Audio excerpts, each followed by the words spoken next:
അപ്പോൾ ഇന്നൊരു day my ലൈഫാണ്. അപ്പോൾ ഞങ്ങളിവിടെ കൽപ്പത്തി തീർന്ന് വന്നേക്കട്ടെ, എൻ്റെ മാമിയുടെ വീട്ടിൽ വന്നേക്കാണ്, കൽപ്പത്തി തീർന്നായിട്ട് വന്നേക്കാണ്.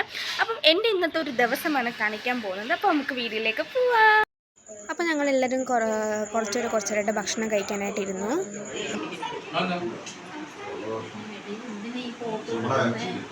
മോനാമൻ വെറുതെ ആയതുകൊണ്ട് എനിക്കാ സങ്കടം. മാമ സൈല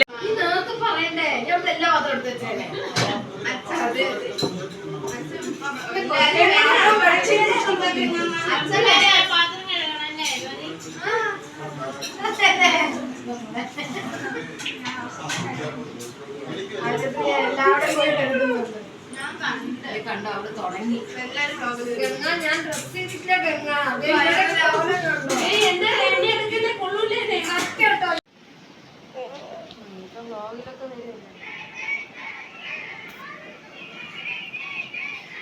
എല്ലാവരും കൂടെ കൽപ്പത്തി തേരിന് പോവാണ്. അപ്പോൾ അവിടെ ചെന്നിട്ട് അവിടുത്തെ കാര്യങ്ങളെ കാണിച്ചു തരാം കേട്ടോ. അപ്പോൾ ഞങ്ങൾ എല്ലാവരും കൂടെ കൽപ്പത്തി തേരിലേക്ക് പോയിക്കൊണ്ടിരിക്കുകയാണ്. എല്ലാവരും ഉണ്ട് കേട്ടോ, അമ്മയും ചേച്ചിയും ചന്ദ്രൻ ചേച്ചിയും മാമി എല്ലാവരും ഉണ്ട്. അപ്പോൾ എല്ലാവരായിട്ടും അങ്ങോട്ട് എന്താണ് കൽപ്പത്തിലേക്ക് പോയിക്കൊണ്ടിരിക്കുക കേട്ടോ. ഞങ്ങൾ എല്ലാ വർഷവും വരും. കൊറോണ കഴിഞ്ഞിട്ടുള്ള ആ ഒരു 2 വർഷം എന്തോ വന്നിട്ടില്ലാന്ന് തോന്നുന്നു. ബാക്കി എല്ലാ വർഷവും ഇവിടെ വരാറുണ്ട് തേരിന്. 3 ദിവസത്തേക്ക് വരാറുണ്ട്. പക്ഷേ എനിക്ക് ക്ലാസ് ഉണ്ടായതുകൊണ്ട് ഇന്നത്തെ ഒരു തേരിന് വരാൻ പറ്റുള്ളൂ. ഇന്നാണ് ലാസ്റ്റ് ഡേ തേരിൻ്റെ. അപ്പോൾ ഇങ്ങനെ പോയിക്കൊണ്ടിരിക്കുകയാണ്. ഭയങ്കര നമുക്ക് നിൽക്കാൻ പോലും സ്ഥലം കാണില്ല എന്നാണ് തോന്നുന്നത്. ഇന്നലെ ചേച്ചിയൊക്കെ പോയപ്പോൾ അവർ നിന്നില്ല, അവർ ചുമ്മാ നിന്നതേ ഉള്ളൂ. അങ്ങ് പോയിക്കൊണ്ടിരിക്കണം, അത്രയ്ക്ക് തിരക്കാണ്. ഭയങ്കര പ്രശസ്തമായ ഉത്സവമല്ലേ കൽപ്പത്തി രഥോത്സവം. ഭയങ്കര തിരക്കായിരുന്നു. ബാക്കി നമുക്ക് അവിടെ ചെന്നിട്ട് കാണാം. അവിടെ തുഷാരേച്ചിയും ചന്ദ്രനേച്ചിയും പോകുന്നുണ്ട്. അവിടെ ചേച്ചിയും വൈകിയും എന്തോ പോയിക്കൊണ്ടിരിക്കുന്നു. കൈയൊക്കെ കുത്തിപ്പോൾ നമുക്ക് ആരും, നമ്മളെപ്പോഴും സിംഗിളായിട്ടാണ് പോയിക്കൊണ്ടിരിക്കുന്നത്.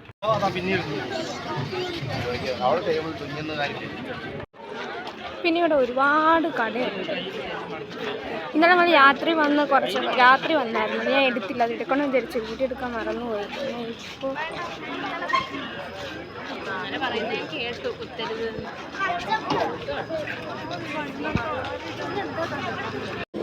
ഒരുപാട്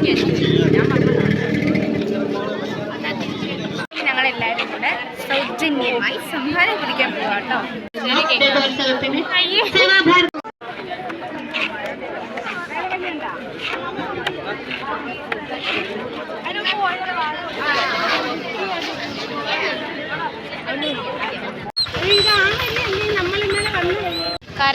കരഞ്ഞ അവസാനം മേടിച്ച് കൊടുത്തപ്പോൾ അവൻ്റെ മുഖത്ത് ഒരു തെളിച്ച. ഞങ്ങളെല്ലാവരും കൂടി ഇപ്പോൾ പാലക്കാട് സുഡിയിലേക്ക് പോവാണ്. ബാക്കി അവിടെ ചെന്നിട്ട് കാണാം. അമ്മയും മാമയൊക്കെ ഹൈറ്റും വെയിറ്റും കൊടുക്കണം.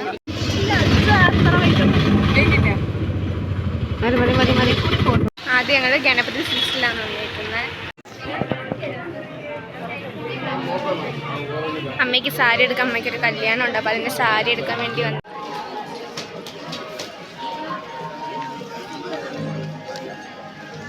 എല്ലാം നോക്കി പോവാം.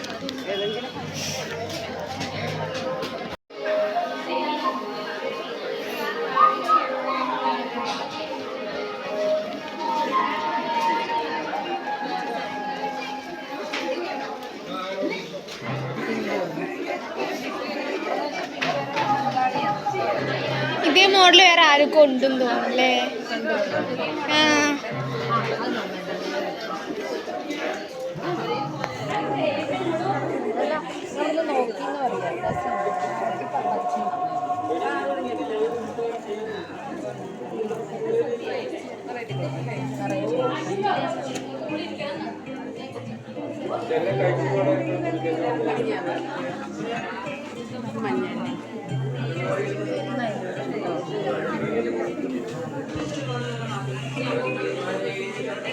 സെലക്ഷന് വേണ്ടി ഒന്ന് കൊണ്ടുവന്നത് അതിന്.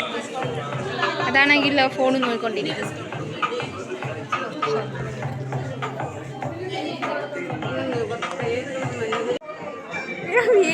ഒരു സാരി മാറ്റി വെച്ചിട്ടുണ്ട്. ഇനി അടുത്ത സാരി കൊണ്ട് നോക്കിയിട്ട് എല്ലാം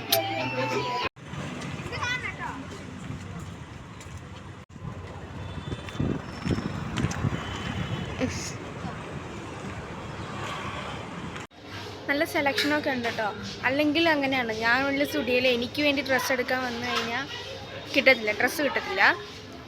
വേറെ ആരെങ്കിലും എടുക്കുന്നെങ്കിൽ നല്ല നല്ല സെലക്ഷനാണ്, എനിക്ക് ഇഷ്ടപ്പെട്ട ഉടുപ്പ് വേണം എപ്പോഴും അങ്ങനെ. അതേപോലെ എനിക്ക് ഒരുപാട് ഉടുപ്പിട്ടു, പക്ഷേ എനിക്കല്ല, ചേച്ചിയുടെ ഫ്രണ്ടിനാണ് എടുക്കാൻ വന്നത്. അപ്പം ഡ്രസ്സിങ് റൂമിലേക്ക് പോയിരിക്കുകയാണ്. വന്ന് തന്നെ എപ്പോഴും പോകുന്ന സ്ഥലമാണ് എന്തോ ഇല്ല അവിടെ, ലിപ്സ്റ്റിക്കിൻ്റെ സ്ഥലം. സ്റ്റുഡിയോയിൽ പോയിക്കാൻ എൻ്റെ ഒരു ഭ്രാന്താണ്. അവിടെ ഈ ടെസ്റ്റിന് വെച്ചേക്കുന്ന ഈ പെർഫ്യൂംസൊക്കെ ഞാനെടുത്ത് എൻ്റെ 2 കൈ നിറയെ തേക്കും. അത് എൻ്റെ ഒരു ഹോബിയാണ്. അവിടെ ചെന്ന് കഴിഞ്ഞാൽ ഇപ്പം എവിടെ ചെന്ന് എല്ലാ സ്റ്റുഡിയോയിൽ ചെന്നാലും അത് എൻ്റെ പർച്ചേസൊക്കെ കഴിഞ്ഞു.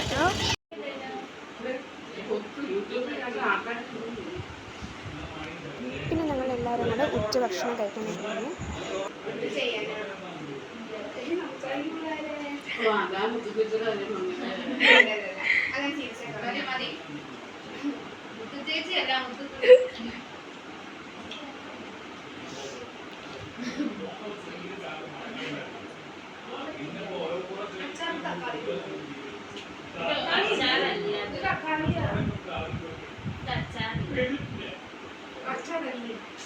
പിന്നെ അവരൊക്കെ വന്ന് അവിടുത്തെ തിരക്കിന് വിശേഷം പറയാറുണ്ട്. ഞങ്ങളിതാ ഇവിടെ ലൈവും കണ്ടുകൊണ്ടിരിക്കുകയാണ്. അവിടെ അമ്മയുടെ മാമനൊക്കെ ഒറ്റയ്ക്കായി പോയി, ഒറ്റയ്ക്കൊക്കെ തിരിച്ച് വീട്ടിൽ വന്നത്. ഓക്കെ, അപ്പോൾ ഇത്രയുള്ളൂ. അപ്പോൾ എൻ്റെ വീഡിയോസ് ലൈക്ക് ചെയ്യുക, ഷെയർ ചെയ്യുക, സബ്സ്ക്രൈബ് ചെയ്യുക, ബെല്ലൈക്കൺ പ്രസ് ചെയ്യുക. Bye, see U.